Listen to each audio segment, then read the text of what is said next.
পুলিশের পোশাক পরিহিত লোকটার ডানগাল বরাবর থাপ্পড় লাগায় উষান। রাগান্বিত দৃষ্টি নিক্ষেপ করে সে সামনে। কিয়ৎ বাদে রুষ্ট কণ্ঠে বলে, থাপ্পড় মেরে গাল লাল করে দিব বেয়াদব। বড় ভাইয়ের সাথে ফাজলামো? দিন দিন বড্ড বেয়াদব হয়ে যাচ্ছিস তুই উজান। উজান গালে হাত বুলায়। আশপাশে তাকিয়ে দেখে কেউ আছে কিনা। কেউ দেখে ফেললে সর্বনাশ। শেষে কাদো কাদো চাহনি উষানের মুখশ্রী পানে তাক করে উজান বলল, থাপ্পড় তো মেরাই দিলই ভাই। আর কি করবি? মানুষ দেখলে আমার রক্ষা ছিল না। শেষে কিনা একজন পুলিশ অফিসার থাপ্পড় খেলো পাবলিক প্লেসে। আল্লাহ তোর বিচার করুক। উষান চোখ গরম করে তাকিয়ে ফের হাত তুলবে তৎক্ষণাৎ কয়েক কদম পিছে সরে যায় উজান। মুখশ্রীতে তার ভীতি স্পষ্টত।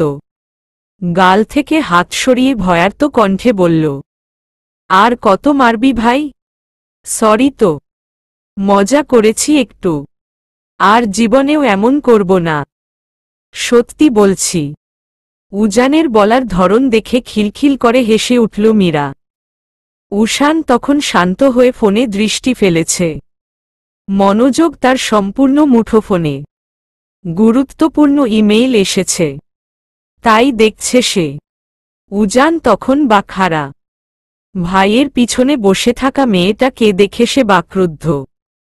মস্তিষ্ক বারংবার বলছে তাকে, এটা অসম্ভব, একদমই সম্ভব নয়। মৃত্যু মানুষ জীবিত হতে পারে কি করে?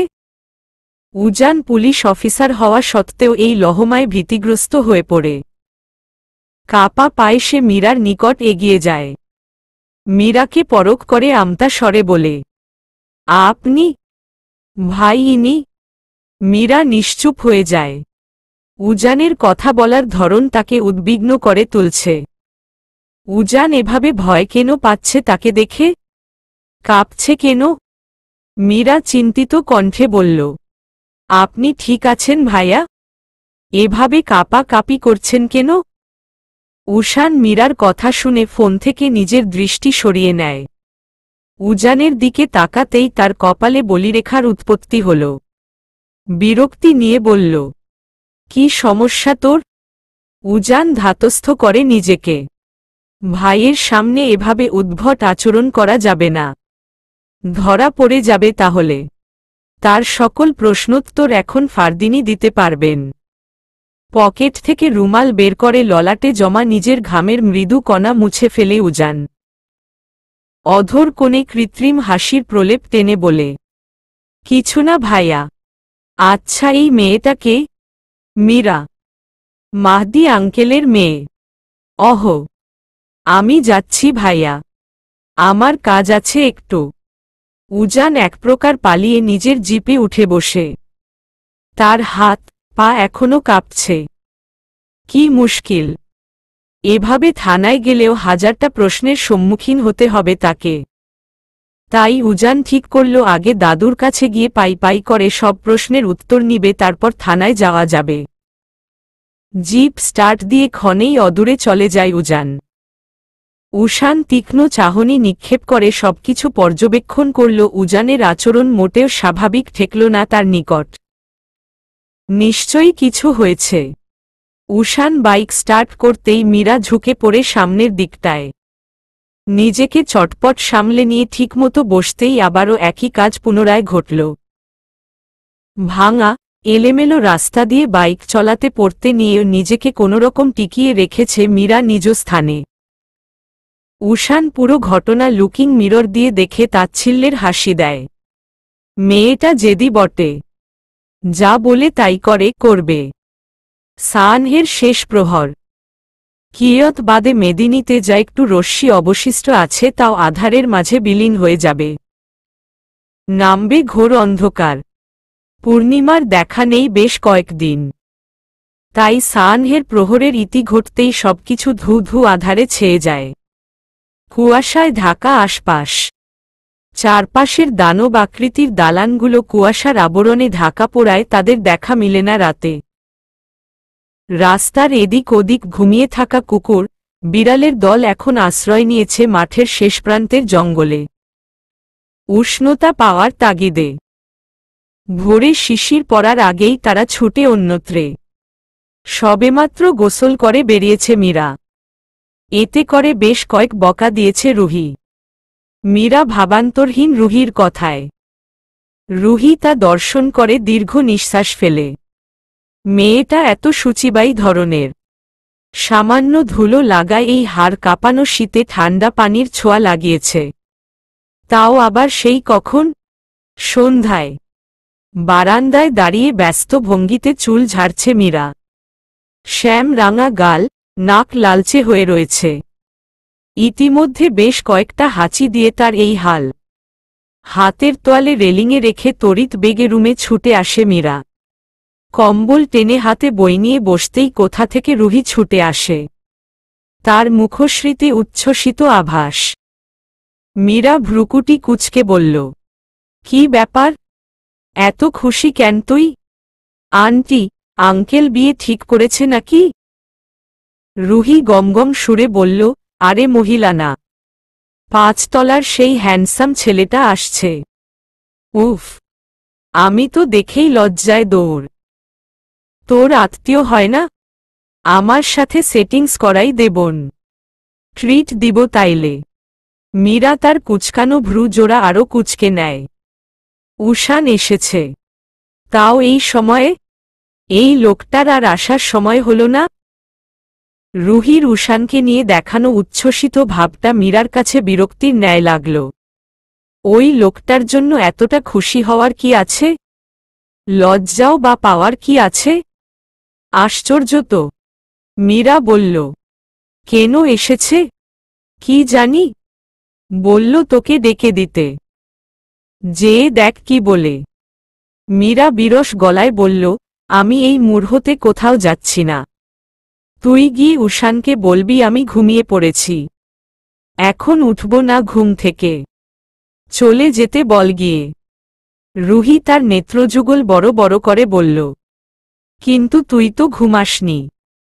আমার সামনে বই নিয়ে বসে দিব্যি কথা বলছিস। মীরা ধমকে বলে, যা বলছি তা কর রুহি, যা এখান থেকে। রুহি নিজ মুখশ্রী পাংশুটে করে নিয়ে রুম থেকে বেরিয়ে যায়। যাওয়ার পূর্বে দরজার নিকট অবধি গিয়ে একবার থেমেছিল সে কিছু বলার জন্য, কিন্তু মীরার কড়া দৃষ্টি উপেক্ষা করে তার কণ্ঠনালী দ্বারা কোনো রূপ শব্দগুচ্ছ উচ্চারণ করার সাহসে হয়নি। নীরবে চলে গিয়েছে। মীরা তপ্তশ্বাস ফেলল। দুজন মেয়ের ফ্ল্যাটে এভাবে হুটহাট আসার কোনো মানে আছে? বাবার জন্য কোনো কড়া কথাও শোনাতে পারে না উষানকে। বাবা তার অল্প কয়েকদিনেই উষানের ভক্ত হয়ে গিয়েছে। যখনই ফোন দিয়ে তখনই কথার মাঝে সর্বপ্রথম উষানের কয়েক প্রশংসা করে নেয় মাহদি। মীরা ক্ষুব্ধ হলেও কিছু বলে না মাহদিকে। বইয়ের দিকে দৃষ্টি ফেলতেই ধোপাদপ পা ফেলার শব্দ মীরার কর্ণকুহরের নিকট প্রতিফলিত হয়। মীরা ভাবে নিশ্চয়ই রুহি এসেছে দ্রুত পদে, কিন্তু তার ধারণা মিথ্যে করে শব্দহীন রুমে আগমন ঘটে উষানের। রোশানল দৃষ্টি নিক্ষেপ করল মীরার মুখশ্রীর প্রতি। মীরা ভরকে বলল, আপনি এখানে কি করছেন? ধমকে ওঠে উষান। চোখ কটমট করে তাকায়। মীরা ভরকে গিয়ে শটান হয়ে বসে পড়ল। পরনের ওড়না টেনেটুনে ঠিক করে উষানের দিকে তাকিয়ে জিজ্ঞেস করল, কি চাই? কিছু বলতে চান? আমার পরীক্ষা সামনে, পড়তে বসব। উষান চিবিয়ে বলল, তুই ঘুমাচ্ছিস? এই তোর ঘুম? চোখ খোলা রেখে আজ প্রথম কাউকে ঘুমাতে দেখলাম। তা এখনো কি ঘুমেই আছিস? ঘুমের মধ্যে থেকে কথা বলছিস নাকি জাগ্রত এখন? মীরা আমতা আমতা করল। কানের পিঠে চুল গুজে গলা ঝেড়ে বলল, ঘুমাচ্ছিলামই আমি, আপনি আসার আগে। এখন উঠে গেছি। উষান চোয়াল শক্ত করে তাকায় কিছু কঠিন কথা বলার জন্য। পরক্ষণে নিজেকে ধাতস্থ করে চুপ হয়ে যায় একদম। লম্বা শ্বাস টেনে মাথার চুল টেনে এদিক সেদিকে তাকায়। মীরা সর্বদা তাকে উটকো আচরণ করে রাগিয়ে দেয়। মেয়েটা বেয়াদব বেশ। মীরা শুকনো ঢোক গলা গলা শুকিয়ে কাঠ তার। উষানের আচরণ স্বাভাবিক নয়। নিশ্চিত রেগে আছে। এই মানব রেগে গেলে ভীষণ বড় সর্বনাশ। তাকে তুলে আছাড় দিতেও দুবার ভাববে না। মীরা বিছানা থেকে নেমে দাঁড়িয়ে ক্ষীণ সুরে বলল, আপনি কি কিছু বলতে এসেছেন উষান? উষান ক্ষিপ্ত দৃষ্টিতে তাকিয়ে বলল, মায়ান এসেছে। গুলশানে আম্মুর সাথে। তোকে নিয়ে যেতে বলেছে আম্মু। মায়ান দেখতে চাচ্ছে তোকে। রেডি হ জলদি, না হলে তোকে রেখেই চলে যাব আমি। Got it? হৃষ্টচিত্তে তাকায় মীরা। উচ্ছ্বসিত নিভৃত তার। ছোট ভাইকে দেখতে পাবে আজ সামনাসামনি ভাবতেই পুলকিত সে। মীরা কিয়ৎ শান্ত হয়। সমীকরণ মেলানোর চেষ্টা করে। মায়ান ঢাকায় কেন? তাও উষার সাথে। মীরা ব্যাকুল হয়ে বলে, হঠাৎ ঢাকায় আসলো যে? ঠিক আছে ও। উষান অন্যমনস্ক হয়। দ্বিধা হচ্ছে সত্যটা বলতে। 2 সেকেন্ড ভেবে নিয়ে চট করে সিদ্ধান্ত নেয় আপাতত চুপ থাকা শ্রেয়। গলা ঝেড়ে উষান বলল, ঠিক আছে ও। কি হবে? তোকে দেখার জন্য পাগলামো করছিল তাই আম্মু নিয়ে এসেছে। আমি বাহিরে ওয়েট করছি। তুই দ্রুত আয়। বেশ ধীর গতিতে বাইক চালাচ্ছে উষান। আধা ঘন্টা হলো তারা এখনো গুলশানের আশপাশেও যেতে পারেনি। মীরা বিরক্ত। বড্ড বেশি বিরক্ত। কয়েকবার সে উষানকে বলে ফেলেছে কেন সে এত ধীর গতিতে বাইক চালাচ্ছে। জবাবে উষান তাকে ধমকে বলত, এক্সিডেন্ট হবে জোরে চালালে। মীরা ধমক খেয়ে পুনরায় টু শব্দ করেনি। অযথা কারণে বকা খেতে কার ইচ্ছে করে? স্নিগ্ধ অনিল বইছে। মীরার চুলগুলো এসে বারংবার বাড়ি খাচ্ছে উষানের চোখ মুখে। এবার সে হেলমেট পরেনি। নিজের হেলমেট মীরাকে দিয়েছে। হেলমেটের বাহিরে পড়ে থাকা চুলগুলো অনিলের দাপটে এসে স্পর্শ করছে উষানের মুখশ্রী। কি অদ্ভুত!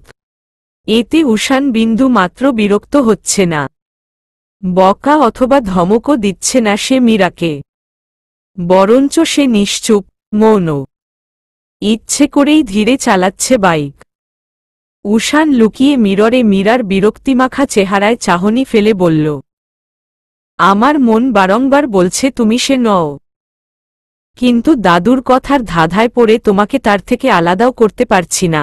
এ কেমন সমস্যা বলো তো? পরিশেষে 1 ঘন্টার রাস্তা উষান প্রায় 2.5 ঘন্টা লাগিয়ে পৌঁছায় সেই কাঙ্ক্ষিত স্থানে। মীরা নেমেই হাঁটা ধরে সামনে। উষান বাধা দেয়নি। যাচ্ছে যাক।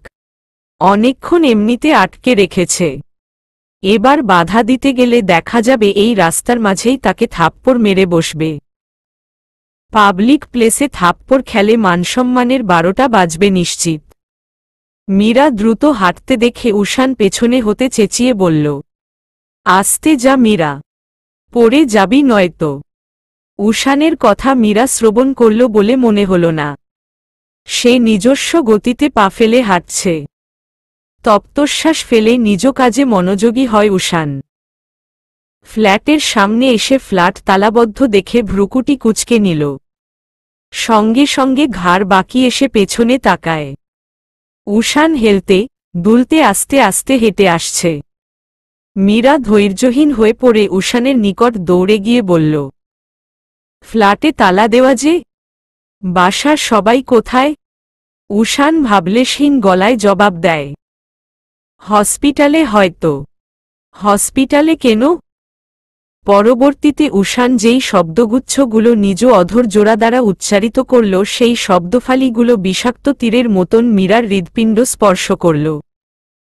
মীরা ওষ্ঠাধরের মাঝে ব্যবধান সৃষ্টি করে শ্বাস টানে। সবকিছু এলোমেলো লাগছে তার। হাঁসফাঁস করার এক পর্যায়ে সে সামনে থাকা উষানের বক্ষস্থলে আছড়ে পড়ল। হতভম্ব উষান মীরাকে আঁকড়ে ধরে গালে হালকা থাপ্পড় দিয়ে বলল, মীরা, এই Meera. Open your eyes. Meera. ঘড়ির কাঁটার অবস্থান তখন রাত 10টায়। নিঃশব্দ নির্জনতা বিরাজমান আশপাশে। কোলাহলের ছিটে ফোঁটা অবধি নেই। ফিনাইলের কটু গন্ধ নাকদ্বারা অন্তরালে প্রবেশ করে নিভৃত বিষিয়ে তুলছে উষানের। পাশে থাকা বদ্ধ কেবিনগুলো থেকে ভেসে আসছে আর্তনাদ ভরা চিৎকার। অদূরে নিঃশব্দে অশ্রু বিসর্জন দিচ্ছে কয়েকদল তরুণ তরুণী। স্তব্ধ হসপিটাল করিডোর ধীরে ধীরে কোলাহলে পূর্ণতা পেতে নিলেই ওয়ার্ড বয় এসে পরিবেশ সামাল দিয়ে স্বাভাবিক করে তুলল তৎক্ষণাৎ। উষান লম্বা লম্বা শ্বাস টানে। হাসপাতালের পরিবেশ তার অন্তঃকরণ কাঁপিয়ে তুলছে ক্রমশ। হৃৎপিণ্ডের অস্বাভাবিক স্পন্দন শুরু হয়েছে মাত্রই। অস্থির অস্থির লাগছে কেমন ভেতরটা। তবুও সে নিজ স্থানে অনড়। এক দৃষ্টিতে তাকিয়ে সে তার সামনে বসে থাকা রমণীর প্রতি মীরার বিধ্বস্ত রূপ তাকে ক্রমশ উলটপালট করে তুলছে। কেন হচ্ছে এমন কারণটা সম্পর্কে তার অন্তঃকরণ ভাবনা শূন্য। মীরা উষার কাঁধে মাথা এলিয়ে দিয়ে নিষ্প্রভ চাহনি ফেলে রেখেছে বিলাসবহুল হাসপাতালের মেঝেতে। লহমায় উষা তার আদুরে স্পর্শ একে দিচ্ছে মীরার ঘন কেশে। মীরা অনুভূতি শূন্য। সবকিছু নিষ্প্রাণ লাগছে তার। উষান এবার ধৈর্যহারা হয়ে গলা ঝেড়ে বলল, এখানে কেউ মারা যায়নি যে এমন অনুভূতিহীন মূর্তির মতো বসে থাকতে হবে। মীরা তার চিবুক হতে থুতনি তুলে সম্মুখে নিষ্প্রাণ দৃষ্টি ফেলল। তৎক্ষণাৎ তার নজরে এলো উষানের নির্নিমেষ চাহনি। ঘন নেত্রপল্লবের স্থিরতা। অচঞ্চল নেত্রজোড়া পুরোপুরি শান্ত নম্র। জোড়া নেত্রের শান্ত স্থিরতা হতে হুঁশে আনল উষা। শক্ত কণ্ঠে বলল, এটা কেমন কথা উষান? মীরার ভাই অসুস্থ, ওর মন খারাপ থাকবেই। তোমার মতো তো আর হার্টলেস না ও যে ভাই বোনের জন্য দরদ থাকবে না। উষান নিজের রূপে ফিরল চটপট। সেই আগের মতো চেহারায় ফুটিয়ে নিল ছন্নছাড়া ঝাঁঝ মেশানো চাহনি। কড়া তাচ্ছিল্যতা। অধর কোণে তাচ্ছিল্যের হাসি টেনে উঠে দাঁড়ায় সে। এমন ভাব যেন উষার কথা কানেই যায়নি তার। মীরা একটু ভরকে যায়। এই মা ছেলের সম্পর্কটা তাদের কাছে ভীষণ অদ্ভুত এবং রহস্যজনক ঠেকে। উষান উষার সাথে যেই স্বভাবগত ব্যবহার করে তার পিছনে যে আরেক রুষ্টপূর্ণ ব্যবহার আছে তা জানে মীরা। এর পিছনে কারণটা মীরার জানা নেই। উষা ছেলেকে নিয়ে যেই দরদ পেশ করেন, সেই মায়া মমতা যে কৃত্রিম তা মীরা ঢের বুঝতে পেরেছে এবার চট্টগ্রাম গিয়ে। উষান উঠে দাঁড়িয়ে জনমানবহীন এক স্থানে এসে দাঁড়ায়। তপ্তশ্বাস ফেলে অন্তরিক্ষে তাকাতে নিলেই তার চোখে পড়ে অদূরে দাঁড়িয়ে থাকা মাহদিকে। মনমরা হয়ে বেঞ্চিতে বসে তিনি। উষান শ্রান্ত পায়ে সেদিকে এগোল। মাহদির পাশে বসে কাঁধে হাত দিয়ে আশ্বাস ভরা কণ্ঠে বলে উঠল, কাঁদছেন আঙ্কেল? কাঁদবেন না প্লিজ। মায়ান ঠিক হয়ে যাবে। ডাক্তার বলল না, জ্ঞান ফিরে আসবে জলদি। উষান থামে। মাহদি কথা বলতে নিলেও পারেন না। কণ্ঠনালী জমাট তার।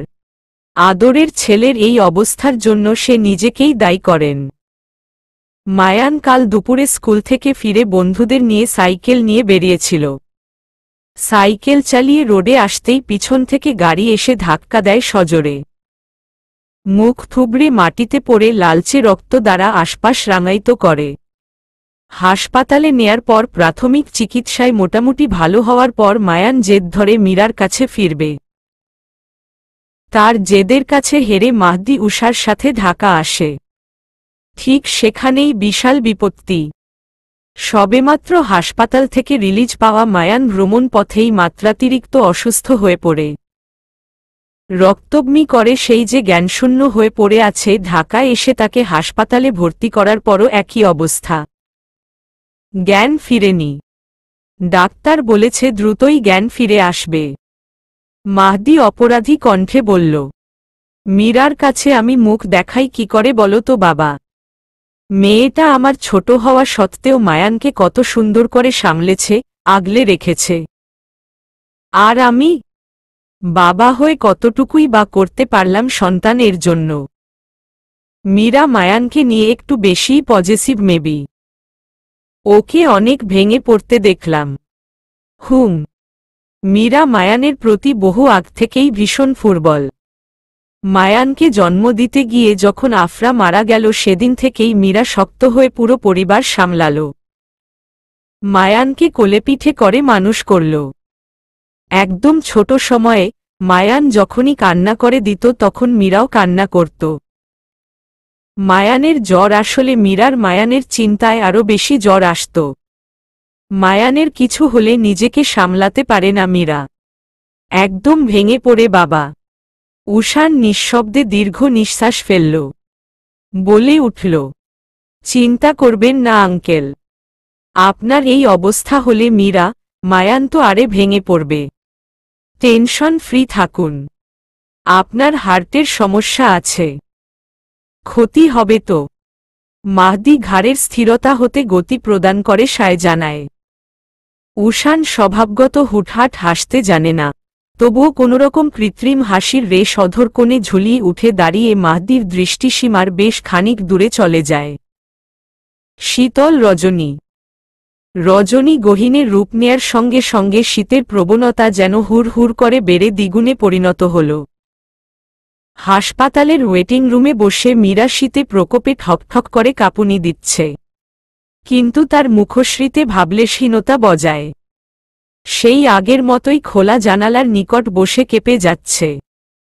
উঠে দাঁড়িয়ে জানালা বন্ধ করার মতন ইচ্ছাশক্তি তার নেই এমন মনোভাব ফুটে উঠেছে মুখশ্রীতে। উষান দূর থেকে দাঁড়িয়ে মীরাকেই পর্যবেক্ষণ করে যাচ্ছিল।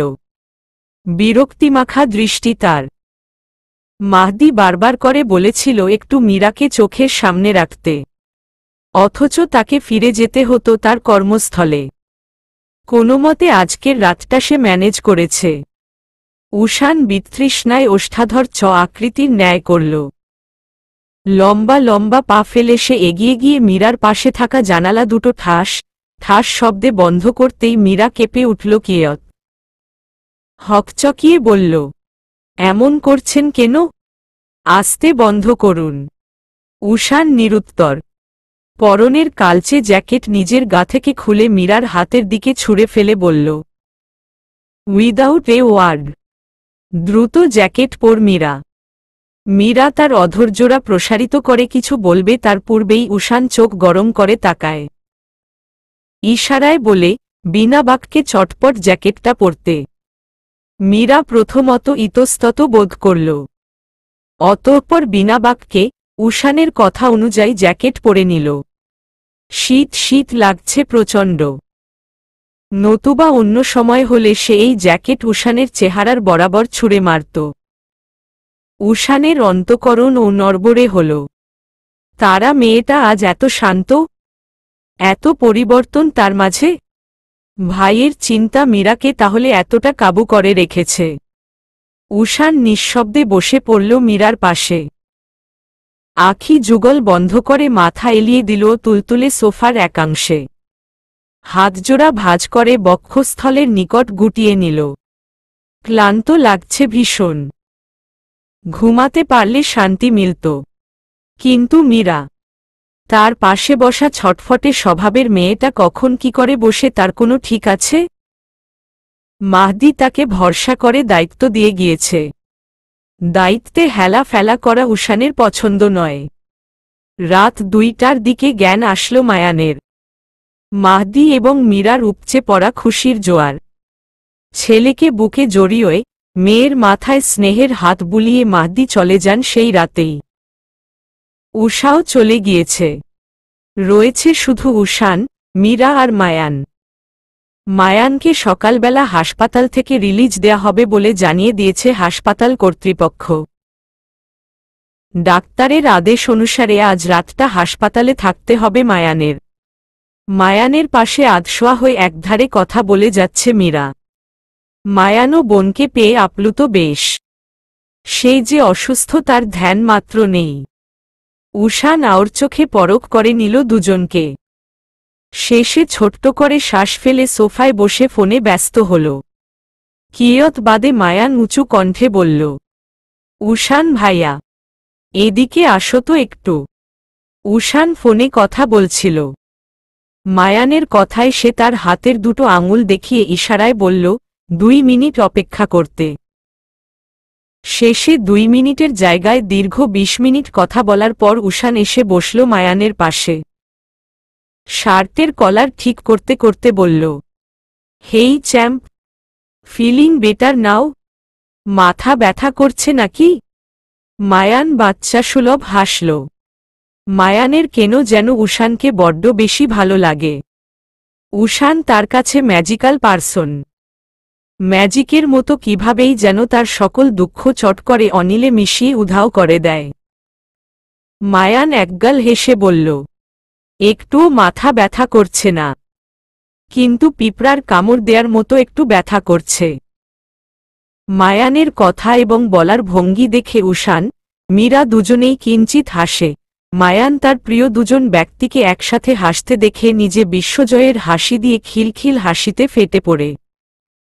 হঠাৎ মীরা গম্ভীর হয়ে বলে উঠল, অনেক বাদরামি হয়েছে মায়ান, এখন ঘুমা একটু। ডাক্তার রেস্ট করতে বলেছে না?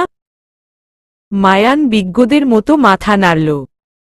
চোখে নিজের ছোট ছোট আঙুলের অধিকারী হাত দুটো রেখে ঘুমানোর চেষ্টা করল। কিন্তু কি আশ্চর্য, ঘুম আসছে না। শেষে ফট করে চোখ খুলে সে উশান এবং মীরার হাত নিজের হাতের মুঠোয় নিয়ে নিল।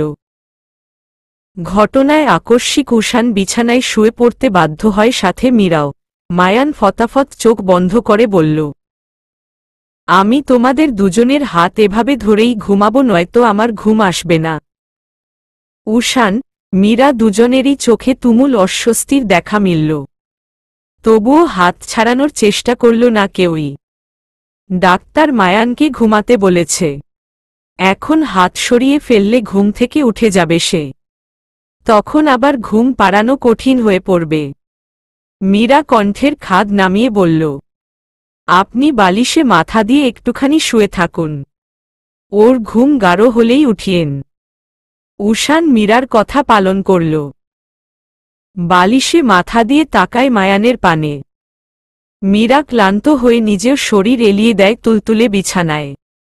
ভয় হচ্ছে, এই ভেবে তাদের তিনজনের ভার নিতে পারবে কিনা এই বিছানা। ঘুমকাতুরে মীরা চোখ বন্ধ করতেই ঘুমিয়ে পড়ে। উশানের কেমন দমবন্ধ হয়ে আসছে। সন্তর্পণে সে নিজের হাত মায়ানের হাতের মুঠো থেকে ছাড়িয়ে নিয়ে উঠে দাঁড়ায়। সোফায় গিয়ে নিজের ক্লান্ত দেহ এলিয়ে দিয়ে বিড়বিড়িয়ে বলে, আমার পক্ষে সম্ভব নয় তোমাকে খুন করা মীরা, আমি পারব না এটা। ক্ষমা করো আমায় পৃথিবী, আমি আমার দেয়া প্রতিটা ওয়াদা বাক্য ফিরিয়ে নিচ্ছি। ফেব্রুয়ারির চমৎকার এক রৌদ্রজল সকাল। বহুদিনের মেঘলা আকাশের পর আজ সূর্যের দেখা মিলেছে আসমানে। ধূসর আসমান আজ হলদেটে, প্রাণবন্ত, সজীব হয়ে উঠেছে গাছের পাতা। এক দুরন্ত কিশোরী ক্রাচে ভর দিয়ে লাফিয়ে লাফিয়ে হেঁটে এসে দাঁড়ায় বিশাল বড় জানালার কাছটায়।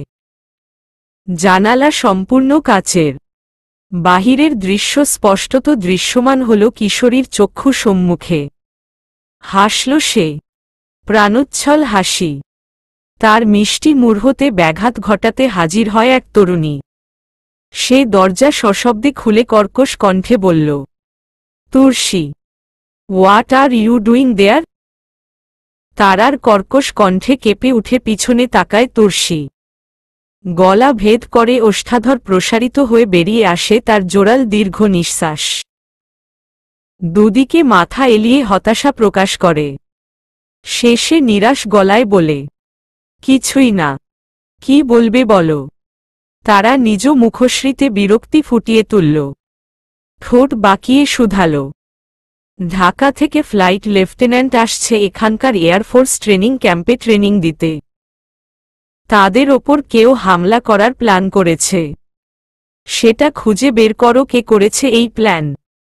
এটা আমাকেই দেখতে হবে এখন?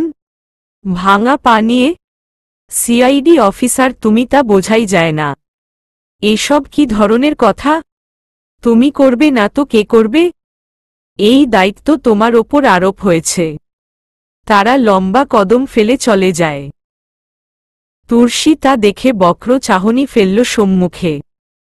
ওষ্ঠাধর প্রসারিত হয়ে আপনা আপনি বেরিয়ে আসল তপ্তশ্বাস। সামনে ছড়িয়ে ছিটিয়ে পড়ে থাকা ফাইলে মনোযোগ প্রদান করে তুর্সী। পায়ের জখম নিয়েও কাজ করতে বলছে। এদের মায়া দরদ নেই নাকি? কিছু ভেবে সম্মুখে ফের অনর দৃষ্টি ফেলে সে। সঙ্গে সঙ্গে বিশাল আরশিতে আবিষ্কার করে নিজের প্রতিবিম্ব। গলার ভোকাল কর্ডে থাকা কালচে জন্ম দাগটায় আলতো হাতে হাত বুলিয়ে মনোযোগী হয় নিজ কাজে। আর 3 দিন পরই ফাল্গুন মাস শুরু হতে যাচ্ছে। বসন্তের প্রথমাংশকে স্বাগত জানাতে আটসাট বেঁধে নেমেছে জগন্নাথ বিশ্ববিদ্যালয়ের যুবক যুবতীর দল। আশেপাশের বিশ্ববিদ্যালয়ও থেমে নেই। মীরার ডিপার্টমেন্টের ওপর বসন্ত উপলক্ষে আয়োজনকৃত অনুষ্ঠানের একাংশ দায়িত্ব আরোপ করা হয়েছে। মীরা এবং তার সহপাঠীরা ভীষণ বিরক্তি নিভৃতে পেশ করলেও বহির্ভাগে কৃত্রিম হেসে কাজ করছে। সিনিয়রদের দেয়া দায়িত্ব। তাদের মুখের ওপর কিছু বলল কর্কশ কণ্ঠের ধমক হজম করতে হবে। সকলে কাজ ভাগ করে নেয়ার পর মীরাকে দায়িত্ব দেয়া হয় বিশ্ববিদ্যালয়ের পিছনের অংশটায় আলপনা আকার। মীরার চারুশিল্পীর হাত ভালো তারই পরিপ্রেক্ষিতে। শীতের প্রকোপ কমে গিয়েছে সপ্তাহখানেক পূর্বেই। মেদিনীতে এখন খাখা রোদ্দুরের রাজত্ব। সকাল হতে প্রবাহিত হওয়া মৃদু মিষ্টি অনিল এখন মীরার নিকট বড্ড বিরক্ত লাগছে। রংমাখা হাত নিয়ে কপালের কাছে পড়া থাকা চুলগুলো কানের পিঠে গুজে দেয়ার তীব্র প্রয়াসে যখন সে ব্যর্থ প্রমাণিত হল। বিতৃষ্ণায়, রাগে, ক্ষোভে, প্রচণ্ড বিরক্তিতে ওষ্ঠাধর দিয়ে আপনা আপনি বাজে কিছু অকথ্য ভাষা বেরিয়ে এলো তার। সিনিয়রকে স্বগতোক্তি করে করা কিছু কথা বলে সে কাজে মনোযোগী হতেই কর্ণকুহরে লহমায় প্রবেশ করে ভারী কণ্ঠ। কেউ তাকে উদ্দেশ্য করে বলল, চুল দিয়ে ঝাড়ু দেয়ার থেকে হাতের সাহায্যে ওড়না দিয়ে ঝাড়ু দিল ভালো হতো না? মীরা চমকে পিছনে তাকায়। উষান শটান হয়ে দাঁড়িয়ে তার হাত দুটো পকেটে গুজে তীক্ষ্ণ দৃষ্টি ফেলে তার পানে তাকিয়ে আছে। হতভম্ব হয় মীরা। আজ প্রায় 2 সপ্তাহ পর এই লোকের দর্শন। তবে সে এখানে? আর চুল দিয়ে ঝাড়ু? মীরা চট করে দৃষ্টি ফেলে নিজের চুলে। সঙ্গে সঙ্গে চোখ দুটো তার বর্ষর হয়ে যায়। তার লম্বা চুলগুলো বাতাসে উড়ে ফ্লোরে হামাগুড়ি খাচ্ছে। ধুলোবালি লেগে বাজে অবস্থা চুলের। ফ্লোরের সব ময়লা মনে হয় একদম নিজের ভেতর টেনে নিয়েছে চুল। নিজেকে এবার শখানেক গালি দেয় মীরা। চুলগুলো হাত খোপা করা উচিত ছিল। এখন কি করবে সে? হাত ভর্তি যে রঙে মাখামাখি। হাত ধুতে নিলেও তো কারো সাহায্য প্রয়োজন। তার সঙ্গী সাথী কিয়ৎ পূর্বেই খেতে গিয়েছে। মীরার দ্বিধায় পড়া চেহারা দেখে উষান কিছুটা আন্দাজ করতে পারল। পাশে পড়ে থাকা মীরার ব্যাগ থেকে পানির বোতল বের করে কড়া গলায় বলল, জলদি এখানে আয়, হাত ধুয়ে নে। মীরা আলগোছে উঠে দাঁড়াল। কিয়ৎ পরিমাণ দূরে গিয়ে হাত দিতেই উষান পানি দেয়। হাত ধোয়া শেষে ওড়নায় হাত মুছে চুলগুলো চটজলদি হাত খোপা করে নেয় মীরা। উষান তখন মীরার মুখশ্রীর প্রতি দৃষ্টিপাত ফেলে অবলোকন করছিল। নিভৃত তারা অশান্ত, অস্থিরতায় আনচান করছে। উটকো চিন্তা এসে মাথায় যন্ত্রণা দিয়ে যাচ্ছে বারংবার। মন ছটফট করছে সমাধান পাওয়ার আশায়। কিন্তু কিসের কি? সবদিকেই যে শূন্যতা। ওড়না দিয়ে মাথা ভালোভাবে ঢেকে নিয়ে মীরা এবার মুখ খুলল। সন্দিহান গলায় বলল, আপনি আমার ভার্সিটিতে কি করছেন উষান? হাওয়া খেতে এসেছি। এখানকার হাওয়া প্রচণ্ড মিষ্টি, তাই ভাবলাম বাতাস খেয়ে যাই। মীরা হতাশ গলায় বলে উঠল, আমার সাথে সবসময় এমনভাবে কথা বলার মানে কি? সোজা প্রশ্নের সোজা উত্তর দেয়া যায় না?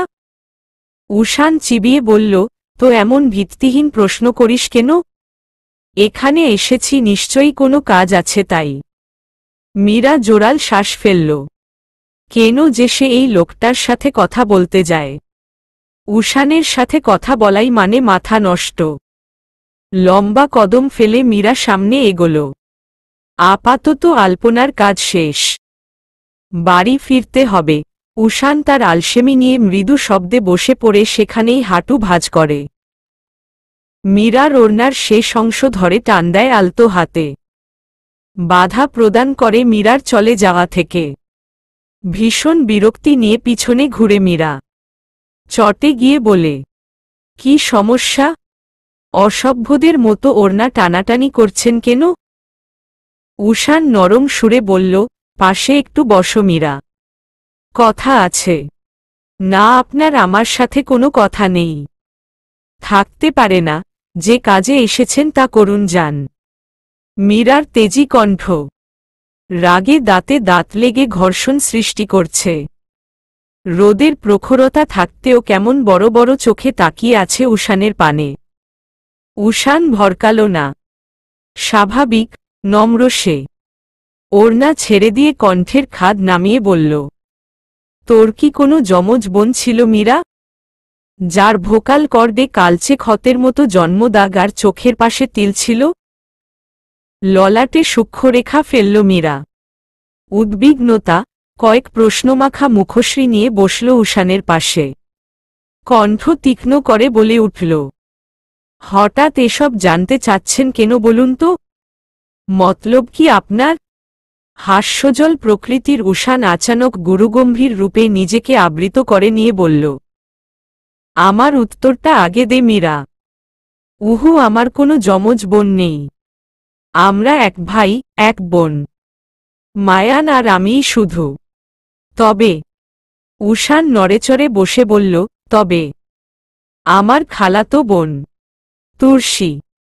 আমি আরও হুবহু একই রকমের দেখতে ছিলাম ছোটবেলায়। ক্লাস 5-এ ওঠার পর আমাদের চেহারায় ভিন্নতা এসেছিল। আর আপনি যা বর্ণনা দিলেন, ওগুলো তুর্সীর মধ্যেই আছে। কাজিন হলেও প্রায় 12 বছর বয়স অবধি আমরা একই রকম দেখতে ছিলাম। কথা শেষে মীরা মাথা তুলে তাকাল। সঙ্গে সঙ্গে চমকে হোক অথবা অবাক হয়েই বা হোক না কেন তার ওষ্ঠাধরের মাঝে বিশাল এক ব্যবধান সৃষ্টি হল। উষানকে দেখে সে ঠিক এই মুহূর্তে কি প্রতিক্রিয়া দেখাবে বুঝতে পারছে না। উষানের চাপা গায়ের রঙে মিশে আছে লালচে আভা, রক্তিমতা। মুখশ্রীতে লালচে আভা ক্রমশ বাড়ছে বলে মনে হল। নেত্রজোড়ার সাদা অংশটুকুও রক্তিম আকার ধারণ করেছে। উষান যে রেগে গিয়েছে তা ধীর বুঝতে পারল মীরা। আশ্চর্যজনক লাগল এই রেগে যাওয়াটা তার কাছে। পর্যবেক্ষণ শেষে মীরা বলে উঠল, উষান, আর ইউ ওকে? এমন দেখাচ্ছে কেন আপনাকে? উষান ধাতস্থ করে নিজেকে। আপাদমস্তক সামলে তপ্তশ্বাস ফেলে বলে উঠল, নাথিং সিরিয়াস। খালাতো বোন হওয়া সত্ত্বেও এত মিল থাকতে পারে? ব্যাপারটা অদ্ভুত না? হু, আমার কাছেও অদ্ভুত লাগত, কিন্তু পরে যখন আলাদা দেখতে হয়ে গেলাম তখন আর অদ্ভুত লাগেনি। তোর কাজিন এখন কোথায়? জানি না, বাবা বলতে পারবে। আম্মু মারা যাওয়ার পর বাবা আমায় আর মাহদিকে ফুপির কাছে পাঠিয়ে দেয়। তখন ফিরে আসলাম যখন কয়েক বছর পর, তখন আর খালামনিকে দেখিনি। আব্বুকে জিজ্ঞেস করলেও উত্তর পাইনি। উষান আশ্চর্য হয়ে বলল, মানে যখন তোর 7-8 বছর বয়স তখন তুই তোর ফুপির কাছে ছিলি? হ্যাঁ। উষান দপ করে নিজের চক্ষু জোড়া বন্ধ করে নিল। সবকিছু এলোমেলো, সবকিছুই। কিয়ত বাদে মীরার নম্র কণ্ঠে শুনে হঠাৎই উষান প্রথম থমকাল। মীরা অতীব শান্ত থেকে বলল, আপনি আমায় পছন্দ করেন উষান? দেখুন, আমি কোনো ভিত্তিহীন কারণ ছাড়া এই প্রশ্নটা আপনাকে করিনি। সেদিন আমায় দুল কিনে দেয়া মিথ্যা বলে। চট্টগ্রাম থাকতে ফার্মেসি যাওয়ার নাম করে আমায় বাসায় পৌঁছে দেয়া। আমাকে কি আপনার বোকা মনে হয় নাকি? মনোবিজ্ঞানের ছাত্রী আমি, তার ওপর মেয়ে। মেয়েদের ষষ্ঠ ইন্দ্রিয় কতটা তুখোড় আশা করি বলা লাগবে না। এবার আমার প্রশ্নের উত্তর দিন উষান ভাই। কেন করছেন এসব আমার জন্য? কারণ কি? সঠিক উত্তর দিন। গোধূলি লগ্নের অন্তিম প্রহর। আকাশ জুড়ে লালাভ আভা বিরাজমান। কুয়াশার আড়ালে ঢাকা পড়তে শুরু করেছে বিশাল আকৃতির দালানগুলো। নীরব প্রকৃতিতে পাখিদের ডানা ঝাপটানোর আওয়াজ চারপাশে প্রতিফলিত হচ্ছে সুমধুর রূপে, মিষ্টি, সতেজ অনিলের বিচরণ মেদিনীতে। রক্তিম বিকেলের শেষ অংশ অন্তিম হয়ে ধীর পদে নামছে আধারের পাল্লা। অন্তরিক্ষে সন্ধ্যাতারা জ্বলজ্বল করে জানান দিচ্ছে সানহের আগমন ঘটবে কিয়ংদশ বাদেই। শীতল কক্ষ। বাহিরে অবশিষ্ট রশ্মির ছিটেফোঁটা অবধি নেই নিঃশব্দতা বিচরণ করা কক্ষে। থেমে থেমে কারো গুমোট কান্নার শব্দধ্বনি কর্ণপাত হচ্ছে করুণ রূপে। কষ্ট, বুক চিরে বেরিয়ে আসা দীর্ঘ নিঃশ্বাসের পাল্লা সময়ের সাথে দ্বিগুণ হচ্ছে। বদ্ধ দরজার অপাশ থেকে দরজায় করাঘাত করতে করতে রুহি ক্লান্ত হয়ে সেখানেই ধপ শব্দ উৎপত্তি করে বসে পড়ল। চিন্তায় ললাটে নোনা ঘাম আবির্ভূত হয়েছে। বক্ষস্থলের ডান পাশে থাকা হৃৎপিণ্ড তুমুল বেগে স্পন্দিত হচ্ছে ক্ষণে ক্ষণে। দুপুরবেলা মীরাকে কাঁদতে কাঁদতে বাসায় ফিরতে দেখে তার অন্তঃস্থল ছাত করে উঠেছিল। কি হয়েছে তা জিজ্ঞেস করবে, কিন্তু মীরা তার সুযোগ না দিয়েই রুমে গিয়ে দরজা বন্ধ করে দেয়। শতবার ডাকার পরও খুলেনি দরজা। রুহির ভয় করছে প্রচণ্ড। মীরার হলোটা কি? খারাপ কিছু নয় তো? ঘুটঘুটে আধারে ছেয়ে থাকা কক্ষে বালিশে মুখ গুজে চাপা সুরে কাঁদছে মীরা। কাঁদতে কাঁদতে মুখশ্রীর বেহাল দশা। রক্তিম হয়েছে আখিজোড়ার সাদা অংশ, সর্বমুখশ্রী। হেঁচকি তুলছে অনবরত।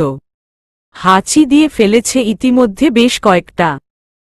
মীরার এই এক সমস্যা, কান্না করলে সর্দি লেগে যায়। রুহির চিন্তিত কণ্ঠ ক্রন্দনরত মীরার ধ্যান কেড়ে নিতে ব্যর্থ।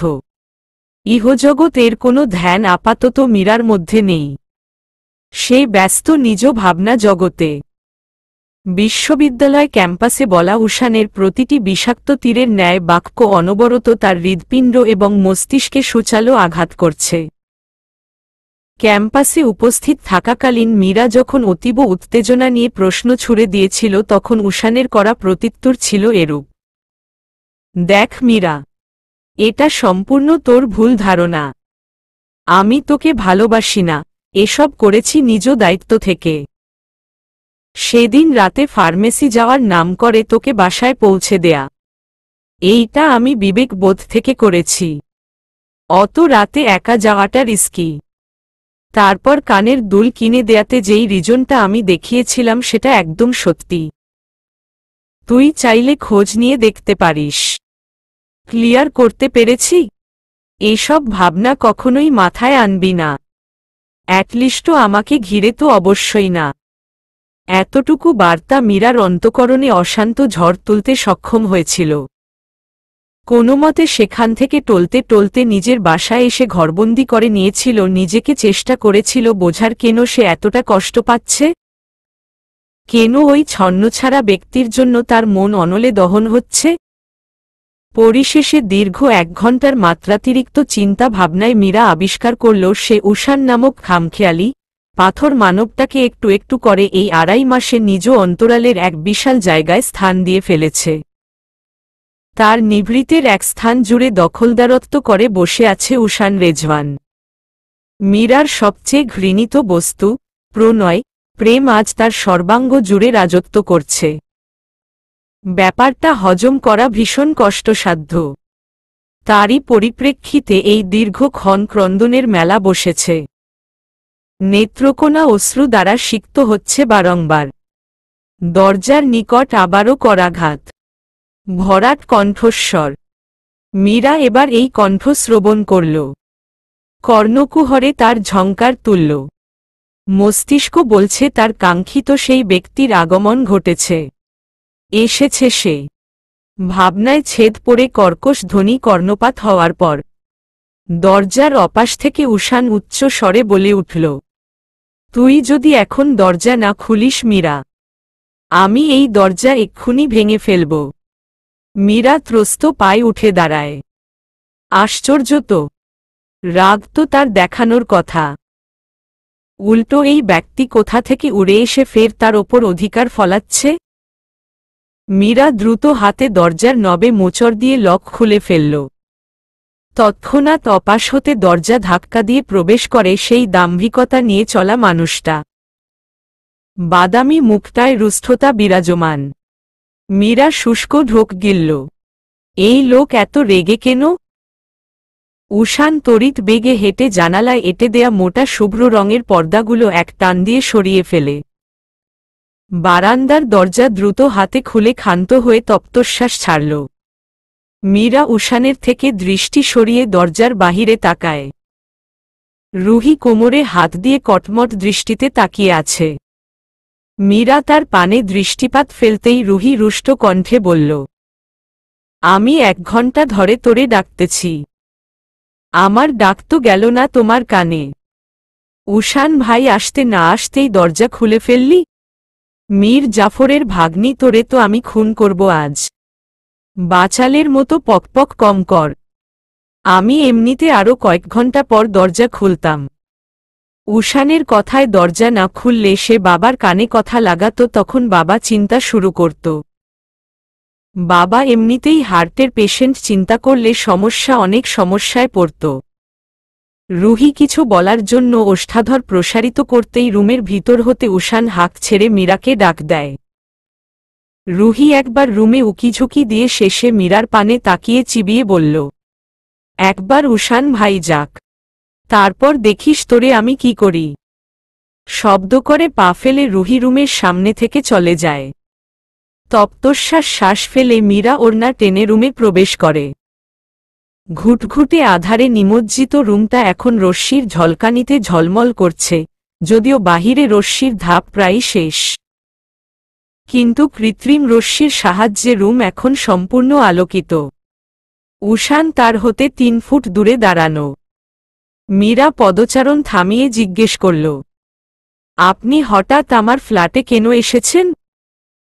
উষান উল্টোপিঠ হয়ে দাঁড়ানো। মীরার প্রশ্নে নড়চড় কিংবা হেলদোল কোনোটাই লক্ষ্য করা গেল না। ক্ষণিক বাদে স্বাভাবিক গলায় বলে উঠল, দরজা আটকে কান্নাকাটি করছিলি কেন মীরা? আমার উত্তর শুনে মীরার শিরদাঁড়ায় অদ্ভুত এক স্রোত প্রবাহিত হল। উষানের কণ্ঠস্বর উদ্ভট ঠেকেছে তার নিকট। ভীষণ শীতল কণ্ঠ।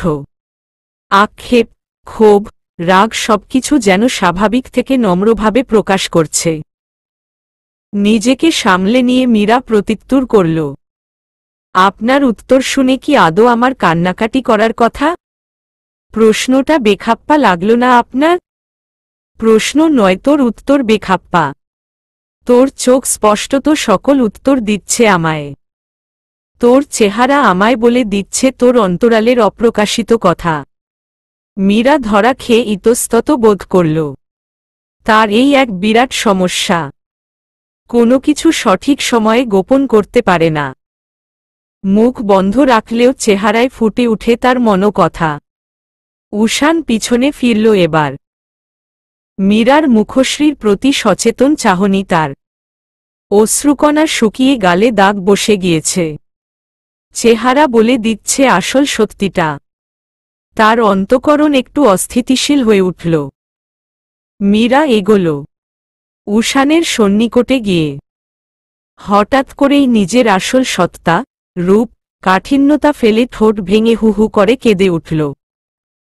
অবাধ্য, অদৃশ্য অশ্রুকণা দর্শন দিল নেত্রকোণে। গাল বেয়ে পড়ে গেল সে নিজ নিয়ম অনুসারে। আচানক সে তার সামনে থাকা লম্বা, শক্তপোক্ত দেহের অধিকারী মানবকে আবেগে জড়িয়ে ধরল। উষানের বুকের কাছের শার্টের অংশটা খামচে ধরল শক্ত করে। নিজ কার্য হাসিলের মাঝে মীরা একটুখানি চমকে উঠল বটে। পাথর মনের মানবটার শরীরটাও দেখি পাথর, পেটানো শরীর যেন লোহার মতন শক্ত। উষানের কোমর জড়িয়ে ধরে মীরা কান্নামাখা সুরে বলে উঠল, আপনি আমায় ভালোবাসেন না। এই কথাটা শোনার পর আমার এতটা কষ্ট হয়েছে যেন আমি এখনই দম বন্ধ হয়ে মারা যাব। কোনোমতে বাড়ি ফিরে দরজা আটকে বসেছি। হাতে নতুন একটা ব্লেডও নিয়েছিলাম সুইসাইড করার আশায়। ট্রাস্ট মি, তখন যে আমার মধ্যে কি চলছিল আই ডোন্ট নো। বারবার মনে হচ্ছিল আপনাকে না পেলে এই মুহূর্তে আমি পাগল হয়ে যাব। এমনটা হওয়ার কারণ বুঝিনি প্রথমে। অনেকক্ষণ চুপচাপ বসে থেকে উপলব্ধি করলাম আপনার মতো অসভ্য, বদমাইশ, পাথর মানবটাকে আমি ভালোবাসি। মীরা থামল। হেঁচকির তালে কথা বলা বেশ মুশকিল হয়ে পড়েছে। উষান স্তব্ধ চোখে তার বুকে থাকা ক্রন্দনরত রমণীকে দেখছে। এটা কি সেই মীরা, যে তাকে ঘৃণা করত, সহ্য করতে পারত না? মীরার হঠাৎ পরিবর্তন উষানের মেনে নিতে কষ্ট হচ্ছে। এটা কি হল? ক্ষণ বাদে মীরা ছিটকে সরে আসে। মনে করল এই মাত্র সে কি করেছে, কি বলেছে। সর্বনাশ! এটা কি করল সে? আবেগের তাড়নায় এই নিষিদ্ধ ভুলটা কি করে করতে পারল? মীরার অস্বস্তি, ইতস্তত অনুভূতি মিশ্রিত মুখশ্রী দেখে উষান বুঝল মীরা তখন নিজের মধ্যে ছিল না। হয়তো নিজের মাঝে চেপে রাখতে চেয়েছিল কথাগুলো। জোরাল শ্বাস ফেলে সে পরিস্থিতি স্বাভাবিক করতে বলে উঠে, ছি মীরা, এটা কি করলি তুই? আমার শার্ট, নাকের পানি, চোখের পানি সব এক করে মিশিয়ে ফেলেছিস।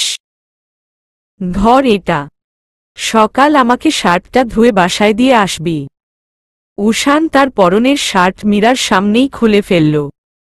মীরা হকচকিয়ে উঠল তৎক্ষণাৎ। তবে উষান ভিতরে টি শার্ট পরিহিত বলে ক্ষান্ত হল। উষান মীরার হাতে শার্ট ধরিয়ে দিয়ে রুম থেকে বের হতে হতে বলল, নিজের অনুভূতি কন্ট্রোল করতে করা শেখা দরকার তোর। আবেগের দুনিয়া ছেড়ে বাস্তবতা দেখ, সবকিছুর পার্থক্য বুঝতে পারবি। উষান চলে যেতেই মীরা বিছানায় বসল। লোকটা কি বলে গেল? তার কথাগুলো কি ভালোমতো শুনেনি? ভালোবাসার মাঝে আবেগ শব্দটা টানছে কেন? সব চিন্তা ফেলে মীরা তার হাতে থাকা উষানের শার্টটা নিজের নাকের কাছে ধরল। শ্বাস টেনে উপলব্ধি করে প্রিয় পুরুষের গায়ের মিষ্টি পুরুষালী ঘ্রাণ। দরজার অপাশ হতে সরে যায় উষান। বুক চিরে তার আপনা আপনি বেরিয়ে আসে দীর্ঘ নিঃশ্বাস। এসবের শেষ কবে? কবে সে তার ওপর আরোপিত বিশাল দায়িত্বের ইতি টেনে শান্তি, স্বস্তির প্রিয়তম প্রহরকে কাছে টানতে পারবে? পুশআপে ব্যস্ত এরিক। কোথা থেকে তুর্সি উড়ে এসে তার পিঠের ওপর বসে পড়ল। মুখ থুবড়ে পড়ে যেতে নিয়ে নিজেকে সামলে পুশআপ করতে থাকে সে। ঈষৎ বাদে থেমে থেমে বলতে লাগল, মিশো তুর্সি, এত সকালে আমার এখানে? তুর্সি ভাবলেশহীন গলায় উত্তর দেয়, কেন আসতে পারি না নাকি? আশা নিষেধ? তাহলে চলে যাই। স্ট্রেঞ্জ, এটা কখন বললাম? আশা নিষেধ হতে যাবে কেন? তোমার প্রেমিকের বাসা, যখন খুশি তখন আসবে। স্টপ, পরে পুশআপ করো। আমার কিছু কথা আছে। উঠে এসো। তুর্সি এরিকের ওপর থেকে নেমে ডিভানে গিয়ে বসল। এরিক উঠে দাঁড়িয়ে তোয়ালে দিয়ে অবশিষ্ট ঘামটুকু মুছতে মুছতে এগোল তুর্সির নিকট। সন্নিকটে দাঁড়িয়ে কিছু বলবে তৎক্ষণাৎ মাথার পিছন দিকটায় চাপ অনুভূত হল তার। সঙ্গে সঙ্গে ছিটকে পড়ল সামনে। তারপর অনুভব করল তার ওষ্ঠাধর এক কোমল অধর জোড়ার মাঝে আস্তে ধীরে বিলীন হয়ে যাচ্ছে। এরিক আশ্চর্য হয়, চরম আশ্চর্য। চলবে।